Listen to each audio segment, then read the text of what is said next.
অন্যদিকে তৃণমূলের বুথ সভাপতির বিরুদ্ধে মারধরের অভিযোগ। নরেন্দ্রপুর থানায় অভিযোগ দায়ের, অভিযোগ অস্বীকার তৃণমূলের বুথ সভাপতির। পানীয় জলের সমস্যা নিয়ে বলায় ধারালো অস্ত্র দিয়ে মারধরের অভিযোগ সামনে এসেছে এবং এই অভিযোগ অস্বীকার করেছেন তৃণমূলের বুথ সভাপতি। আপনাদের জানিয়ে রাখি, এখনো পর্যন্ত যেমনটা জানা যাচ্ছে, তৃণমূলের বুথ সভাপতির বিরুদ্ধে এবার মারধরের অভিযোগ এবং পানীয় জলের সমস্যা নিয়ে বলতে গেলে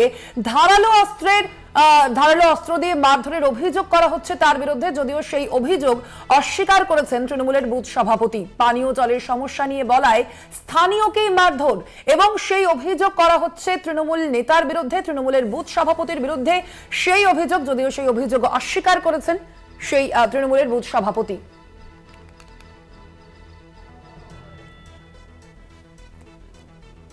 তৃণমূলের বুথ সভাপতির বিরুদ্ধে এই মারধরের অভিযোগের বিষয়ে আরো বিস্তারিত জানবো। ফোন লাইনে রয়েছেন আমাদের প্রতিনিধি সুখদেব দে। সুখদেব, কি অভিযোগ সামনে আসছে, ঠিক কি অভিযোগ করা হচ্ছে এই বিষয়ে? দেখো, সোনারপুর উত্তর বিধানসভা কেন্দ্রের যে অন্তর্গত ডিহি এলাকা, এটা প্রতাপনগর গ্রাম পঞ্চায়েত এলাকার মধ্যেই পড়ছে। সেই এলাকার যে বাসিন্দারা রয়েছেন তাদের যেটা অভিযোগ, এলাকায় পানীয় জলের সমস্যা দীর্ঘদিন ধরেই।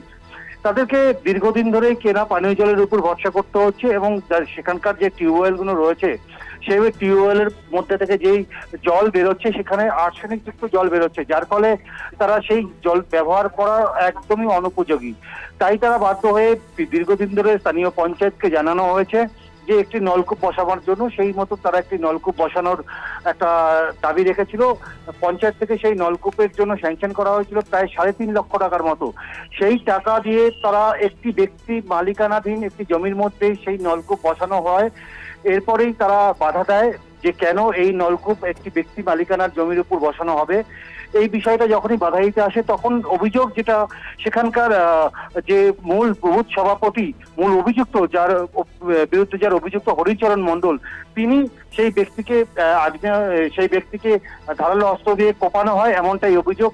তারপরেই সেই ব্যক্তি নরেন্দ্রপুর থানায় লিখিত অভিযোগ দায়ের করে। লিখিত অভিযোগের পর তদন্ত শুরু করেছে পুলিশ। তবে এখনো পর্যন্ত এলাকায় একটা চাঞ্চল্য তৈরি হয়ে রয়েছে। তবে এই অভিযোগ সম্পূর্ণ অস্বীকার করেছেন এই বুথ সভাপতি। এ বিষয়ে জেলা তৃণমূল নেতৃত্ব তাদের ঠিক কি বক্তব্য? সুখদেব, কি জানা যাচ্ছে সে বিষয়ে? দেখো, আমরা জেলা তৃণমূল নেতৃত্বের পক্ষ থেকে যেটা জানতে পেরেছি, তাদের কাছে আমরা ফোন করেছিলাম। সেই ফোনের মাধ্যমে তারা বলেন বিষয়টা আমাদের নজরে এসছে, আমরা বিষয়টা খতিয়ে দেখছি, তারপরেই বলা সম্ভব কি কারণে এই ঘটনা।